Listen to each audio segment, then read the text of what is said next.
connect your laptop into your printer. Press the power button of your printer after you connect the USB cable to your laptop.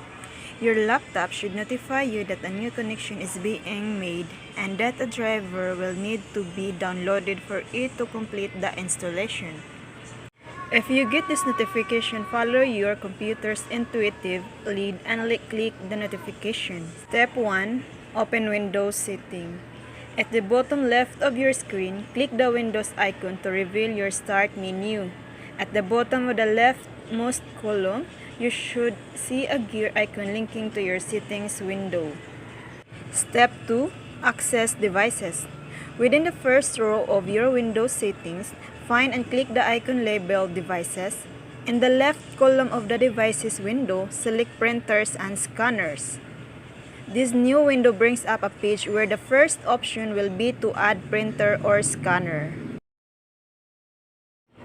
Step 3. Connect your printer. Once you've clicked Add Printer or Scanner, Windows should be able to detect your printer connected via USB cable. When the name of your printer pops up, click it and complete the installation as per your computer's instruction. That's it. Your printer should be connected and running, ready to churn out beautiful pages.